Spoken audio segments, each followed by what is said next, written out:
ವಾಮ ಮಾರ್ಗದಲ್ಲಿ ಸೊಸೈಟಿ ಚುನಾವಣೆ ನಡೆಯುತ್ತಿದೆ ಎಂದು ಜನಾಕ್ರೋಶ. ಪೊಲೀಸ್ ಸರ್ಪಗಾವಲು. ಚಿಂತಾಮಣಿ. 2008ರಲ್ಲಿ ಸಾಲ ಮನ್ನಾವಾಗಲಿದೆ. ಆದರೆ 2021ರಲ್ಲಿ ಚುನಾವಣೆ ಘೋಷಣೆಯಾದ ಸಂದರ್ಭದಲ್ಲಿ ಹೆಚ್ಚುವರಿ ಹೊಸ ಮತದಾರರ ಪಟ್ಟಿ ಏಕೆ ಬಿಡುಗಡೆ ಮಾಡಿಲ್ಲ? ಏಕಾಏಕಿ 2025ರ ಚುನಾವಣೆ ಸಂದರ್ಭದಲ್ಲಿ ಹೆಚ್ಚಿನ ಮತದಾರರ ಸೃಷ್ಟಿ ಯಾವ ರೀತಿಯಾಗಿದೆ ಎಂಬುದನ್ನು ಸಚಿವರೇ ತಿಳಿಸಬೇಕೆಂದು ಮಾಜಿ ಗ್ರಾಮ ಪಂಚಾಯಿತಿ ಸದಸ್ಯ ರಾಮಚಂದ್ರಪ್ಪ ಆಕ್ರೋಶ ವ್ಯಕ್ತಪಡಿಸಿದರು. ತಾಲೂಕಿನ ಕೈವಾರದ ಮಠದ ಬಳಿ ಇರತಕ್ಕಂಥ ಕೈವಾರ ರೇಷ್ಮೆ ಬೆಳೆಗಾರರ ಹಾಗೂ ರೈತ ಸೇವಾ ಸಹಕಾರ ಸಂಘದ ಬಳಿ ಪತ್ರಿಕಾಗೋಷ್ಠಿಯಲ್ಲಿ ಮಾತನಾಡಿದ ಅವರು, ಕಾನೂನು ಬಾಹಿರವಾಗಿ ಮತದಾರರ ಪಟ್ಟಿಗೆ ಸೇರಿಸಿದ್ದಾರೆ. ರಿಜಿಸ್ಟರ್ನಲ್ಲೂ ಸಹ ಯಾವುದೇ ರೀತಿಯಾಗಿ ತೋರಿಸಿಲ್ಲ. ಯಾರು ಸಾಲ ಮಾಡಿದ್ದಾರೆಂದು ಸಹ ತೋರಿಸಲಿ. ಜೊತೆಗೆ ಅವರು ಪಡೆದಿರ್ತಕ್ಕಂಥ ಸಾಲದ ಪ್ರಮಾಣವೆಷ್ಟು, ಅವರು ಯಾವ ಸಂದರ್ಭದಲ್ಲಿ ಸಾಲ ಪಡೆದಿದ್ದಾರೆ ಎಂಬುದನ್ನು ಲೆಡ್ಜರ್ ಪುಸ್ತಕದಲ್ಲಿ ಬರೆಯಲಾಗುತ್ತದೆ. ಆದರೆ ಅದನ್ನು ಯಾವುದನ್ನು ಸಹ ಮಾಡದೆ ಅಧಿಕಾರಿಗಳು ಯಾವ ರೀತಿ ಪ್ರಯತ್ನ ಮಾಡ್ತಾ ಇದ್ದಾರೆ ಅಂತಂದ್ರೆ, ಕೇವಲ ಬೋಗಸ್ ಮತದಾರರನ್ನು ಸೃಷ್ಟಿ ಮಾಡಿ ಅಕ್ರಮವಾಗಿ ಸೇರ್ಪಡೆ ಮಾಡಿಕೊಂಡು ಚುನಾವಣೆ ನಡೆಸಲು ಮುಂದಾಗಿದ್ದಾರೆಂದು ಸಹ ಅವರು ಆಕ್ರೋಶ ವ್ಯಕ್ತಪಡಿಸಿದರು. ನಂತರ ಬನಹಳ್ಳಿ ಮಂಜುನಾಥ್ ಮಾತನಾಡಿ, ಕೈವಾರ ರೇಷ್ಮೆ ಬೆಳೆಗಾರರ ಹಾಗೂ ರೈತರ ಸೇವಾ ಸಹಕಾರ ಸಂಘಕ್ಕೆ ನವೆಂಬರ್ 5ರಂದು ಚುನಾವಣೆ ನಡೆಯಲಿದ್ದು, ಉನ್ನತ ಶಿಕ್ಷಣ ಸಚಿವ ಡಾಕ್ಟರ್ ಎಂ ಸಿ ಸುಧಾಕರ್ ಅವರು ಖುದ್ದು ಮತದಾರರ ಪಟ್ಟಿಯನ್ನು ಪರಿಶೀಲಿಸಬೇಕು.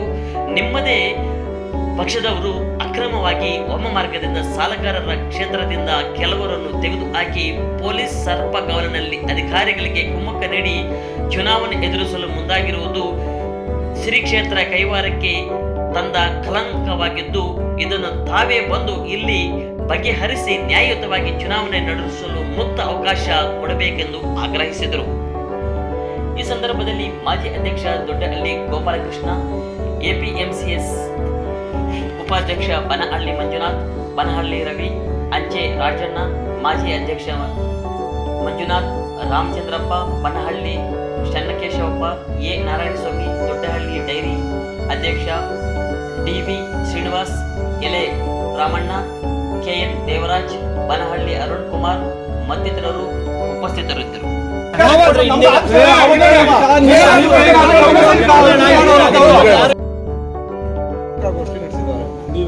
ಆ ಪತ್ರಿಕಾಗೋಷ್ಠಿಯಲ್ಲಿ ಏನು ಹೇಳ್ತಾರೆ ಅಂದರೆ, ಸಾಲ ಮನ್ನಾ ಆಗಿತ್ತು, ಆ ಸಾಲ ಮನ್ನಾ ಸೇರ್ಕೊಂಡಿದೆ ಅಂತ ಹೇಳ್ತಾರೆ.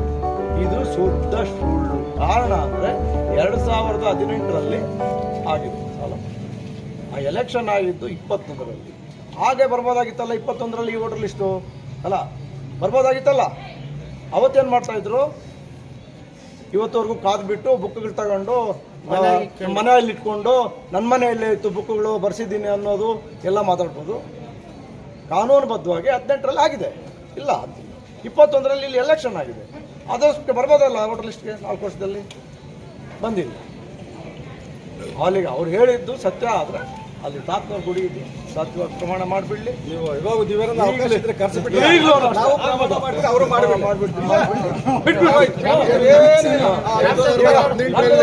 ನೀವು ಬಹಳ ಬುದ್ಧಿವಂತರಿದ್ದೀರಿ. ಸತ್ಯನೇ ಹೊರಗೆ ಬರಬೇಕು, ಸುಳ್ಳು ಬರಬಾರ್ದು. ನಾವು ಕೇಳ್ತಾ ಇರೋದು ಸತ್ಯ, ನ್ಯಾಯನ ಕಾಪಾಡ್ರಿ. ಅವ್ರು ಹೇಳಿದ್ರಲ್ಲ ಎಲ್ಲ ಕರೆಕ್ಟ್ ಆಗಿದೆ. ಅವ್ರು ಹೇಳಿದ್ರು ಶುದ್ಧ ಸುಳ್ಳು ನಮ್ಮ ಮೇಲೆ ಆಪಾದನೆ ಹೊರಿಸಿದ್ರು. ನೀವು ಯೋಚನೆ ಮಾಡೋ ಶಕ್ತಿ ನಿಮಗಿದೆ. 18ರಲ್ಲಿ ಸಾಲ ಮನ್ನಾ ಆದ್ಮೇಲೆ ಯಾವತ್ತೂ ಸಾಲ ಮನ್ನಾ ಆಗಿಲ್ಲ. 21ರಲ್ಲಿ ಫೈನಾನ್ಷಿಯಲ್ ಬಂದು 18ರ ಎಲೆಕ್ಷನ್ ಅವರು ನಾವು ಫೇಸ್ ಮಾಡಿದ್ವಿ. ಅವತ್ತು ಏನು ಗಲಾಟೆ ಆಗಿಲ್ಲ. ಇದೇ 2021ರಲ್ಲಿ ಅವ್ರದ್ದು ಇಲ್ಲ ನಮ್ದು ಇಲ್ಲ, ಎಲ್ಲ ಸಹಮತದಲ್ಲಿ ಇಲ್ಲಿ ಎಲೆಕ್ಷನ್ ಬಾಡಿ ಇತ್ತು. ಕೋವಿಡ್ ಬಂದಿದ್ದರಿಂದ ಬ್ಯಾನ್ ಆಯಿತು. ಅವತ್ತು ಕರೆಕ್ಟ್ ಆಗಿರೋದು. ಇವತ್ತು ಅವ್ರು ಹೇಳ್ತಾ ಇದ್ರಲ್ಲ, ಈಗ ನಿಮ್ಮನ್ನೇ ಹೇಳಿದ್ರಲ್ಲ, ಅವ್ರು ಸಾಲ ಮನ್ನಾ ಆಯಿತು ಆಮೇಲೆ ಸೇರ್ಕೊಡ್ರು ಅಂತ. ದಯವಿಟ್ಟು ಆ ಲೆಜರ್ ತೆಗೆಸ್ಬಿಟ್ಟು ನೀವೇನಾದ್ರೂ ಮಾಧ್ಯಮದಲ್ಲಿ ಒಂದೇ ಒಂದು ಸರಿ ಆ ಲೆಜರ್ ತೋರಿಸ್ಬಿಡ್ಲಿ. ಅವ್ರಿಗೆ ಯಾವಾಗ ಸಾಲ ಕೊಟ್ಟಿದ್ರು ಅವ್ರು ಯಾರೋ ಊರಲ್ಲಿ ಕೂಡ ಇರಲಿಲ್ಲ. ಕೆಲವರೆಲ್ಲ 3-6 ತಿಂಗಳಾಗಿದೆ ಊರಿಗೆ ಬಂದವ್ರು, ಕೈವಾರಕ್ಕೆ ಬಂದು. ಇವತ್ತು ಅವ್ರು ಸೇರಿಸ್ಕೊಟ್ರು ಲಿಸ್ಟಲ್ಲಿ 6 ತಿಂಗಳಾಗಿದೆ. 2018-21ರಲ್ಲಿ ಊರಲ್ಲೇ ಇರಲಿಲ್ಲ. ಅವ್ರನ್ನ ಸೇರಿಸ್ಕೊಂಡು ಇವತ್ತು ಸಾಲಗಾರ ಕ್ಷೇತ್ರ ಅಂತ ಸೇರಿದ್ದಾರೆ. ಅವ್ರಿಗೇನಾದರೂ ಸಾಲ ಕೊಟ್ಟಿರೋದಿದ್ದು ಆ ಲೆಜರ್ ಬುಕ್ ಓಪನ್ ಮಾಡಿ ಒಂದು ಕಾಪಿ ನಿಮ್ಗೆ ತೋರಿಸ್ಬಿಟ್ರೆ ನೀವೇ ನಮಗೆ ನ್ಯಾಯ ಕೊಡಿಸೋದು. ಅಕ್ರಮ ನಡೀತಾ ಇದೆ ಅಂತಂತಂದರೆ ಊಹೆ ಕೂಡ ಮಾಡೋಕ್ಕಾಗಲ್ಲ. ಯಾಕೆ ಊಹೆ ಕೂಡ ಮಾಡೋಕ್ಕಾಗಲ್ಲ ಅಂತಂದರೆ, ಇವತ್ತು ಒಬ್ಬ ಅಧಿಕಾರಿನೇ ಅಂದರೆ CO ಇವತ್ತು ಎಲೆಕ್ಷನ್ 4 ದಿನ ಮುಂಚಿತವಾಗಿ ಇರೋದು ಅಂತ ಕೇಳಿದ್ರೆ ಬೆಳಗ್ಗೆ ಬಂದಿದ್ದಾರೆ. ಬೆಳಗ್ಗೆ ಬಂದು ಅವ್ರು ಏನಂತ ಹೇಳ್ತಾರೆ ಗೊತ್ತಾ, ನಿಮ್ಗೆ ಯಾರು ಇದು ಬೀಕ ಕೊಟ್ಟಿದ್ದು, ಬುಕ್ಸ್ ಯಾರು ಕೊಟ್ಟಿದ್ದು ಅಂತಂದರೆ ಯಾರೋ ನಾರಾಯಣಸ್ವಾಮಿ ಕೊಟ್ಟಿದ್ದು ಅಂತ ಹೇಳ್ತಾರೆ. ಅಂದರೆ ಅವ್ರು ನಿಮ್ಗೆ ಇನ್ಚಾರ್ಜು, ಅಂದರೆ ಅಧಿಕಾರ ನಿಮ್ಗೆ ಯಾರು ಇನ್ಚಾರ್ಜ್ ಇದು ಮಾಡಿದ್ದು ಅಂತಂತಂದರೆ, ನಮಗೆ ಕೊಟ್ಟವರು AR ಅಂದರೆ ಬೀಕಾಗಿ ಕೊಟ್ಟವ್ರು ಯಾರು ಅಂತಂದರೆ, ಬುಕ್ಸು ಯಾರು ಕೊಟ್ಟೋರು ಅಂತಂದರೆ ಅವ್ರು ಡೈರೆಕ್ಟ್ ಹೇಳ್ತಾರೆ ಏನಂತ, ಯಾರೋ ನಾರಾಯಣಸ್ವಾಮಿ ಅಂತ. ನಾರಾಯಣಸ್ವಾಮಿ ಅನ್ನೋರು ಯಾರಂತ ಗೊತ್ತಿಲ್ಲ, ಯಾರಿಗೂ ಗೊತ್ತಿಲ್ಲ. ಅವ್ರೇನು ಅಧಿಕಾರಿನ, ಇಲ್ಲ DR, ಇಲ್ಲ AR, ಇಲ್ಲ ಸ್ಪೆಷಲ್ ಎಲೆಕ್ಷನ್ ಆಫೀಸರ, ಯಾರೂ ಗೊತ್ತಿಲ್ಲ. ಇಲ್ಲ ಇವತ್ತು ಏನಂತಂತಂದರೆ ನಮ್ಮ ಉನ್ನತ ಶಿಕ್ಷಣ ಸಚಿವರು ನಿನ್ನೆ ಒಂದು ಕಾರ್ಯಕ್ರಮ ಮಾಡಿದ್ದಾರೆ. ಏನಂತಂದರೆ ಓಟ್ ಚೋರಿ ಅಂತ ಹೇಳಿ ಮಾಡಿದ್ದಾರೆ. ದಯವಿಟ್ಟು ಮಾನ್ಯ ಉನ್ನತ ಶಿಕ್ಷಣ ಸಚಿವರು ಏನಾದರೂ ಚಿಂತಾಮಣಿ ಜನತೆಗೆ ನೀವೇನಾದ್ರೂ ಒಳ್ಳೇದು ಮಾಡೋವಂಥ ಉದ್ದೇಶ ಇದ್ದರೆ ದಯವಿಟ್ಟು ಕೈವಾರಕ್ಕೆ ಬಂದು ಇದನ್ನೆಲ್ಲ ಪರಿಶೀಲನೆ ಮಾಡಿ ನೀವೇ ಬರ್ರಿ, ಪರವಾಗಿಲ್ಲ, ನೀವೇ ಬಂದು ನಮ್ಮ ಕಡೆಯಿಂದ ಏನೂ ಅಕ್ರಮ ನಡೆದಿಲ್ಲ ಆಯಿತಾ, ಇದು ಏನೋ ನ್ಯಾಯಪೂರ್ತಿ ನಡೀತಾ ಇದೆ, ಅಂದರೆ ನ್ಯಾಯಯುತವಾಗಿ ಚುನಾವಣೆ ನಡೀತಾ ಇದೆ, ನಮ್ಮ ಬೆಂಬಲಿಗರು ಯಾವುದೇ ವಿಧವಾದಂತಹ ಅಕ್ರಮ ಮಾಡಿಲ್ಲ, ಸುಮಾರು 119 ಓಟು ಸೇರ್ಪಡೆ ಮಾಡಿಲ್ಲ, ಅಥವಾ 33 ಓಟು ತೆಗೆದಿಲ್ಲ ಅಂತ ಹೇಳ್ಬಿಟ್ಟು ನೀವು ಹೇಳಿಸ್ರಿ, ಪ್ರೆಸ್ ಮೀಟ್ ಮಾಡಿರಿ. ನೀವು ಹೇಳ್ತಾ ಇದ್ರಲ್ಲ ಇವಾಗ ಓಟ್ ಚೋರಿ ಅಂತ.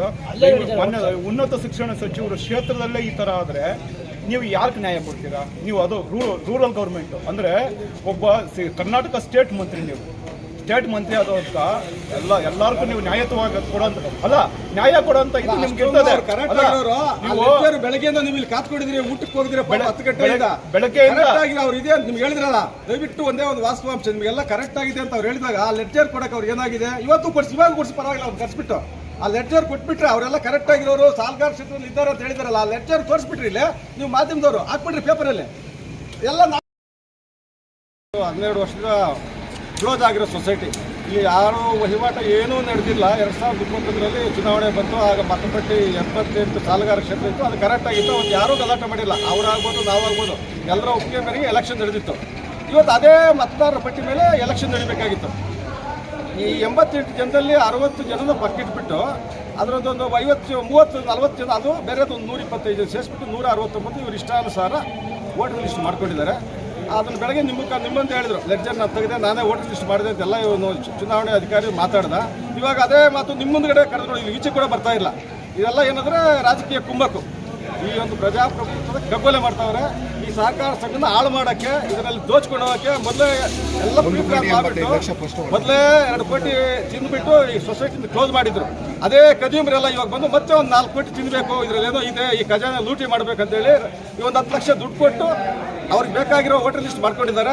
ಅವ್ರಿಗೆ ಏನು ಬೇಕೋ ಅದೇ ಅವ್ರಿಗೆ ಬೇಕಾಗಿರೋದೇ ವೋಟರ್ ಲಿಸ್ಟ್, ಯಾರ್ದು ಇಲ್ಲ. ಇದರಲ್ಲಿ ಪಾಪ ಸಾಲ ತೊಗೊಂಡಿರೋರು ಒಟ್ಟು ಒಂದೂ ಇಲ್ಲ. ಬೇಕಾದ್ರೆ ನೀವೆಲ್ಲ ಲೆಜರ್ ತೆಗೆಸಿ ನೋಡ್ರಿ, ಅವ್ರು ಕೊಡಲ್ಲ, ಲೆಜರೇ ಕೊಡಲ್ಲ, ಯಾಕಂದ್ರೆ ಅಲ್ಲಿ ವ್ಯವಹಾರನೇ ಮಾಡಿರಲಿಲ್ಲ. ಇದರಿಂದ ದಯವಿಟ್ಟು ಮಾಧ್ಯಮದವರು ನ್ಯಾಯ ಕೊಡಿಸಿ.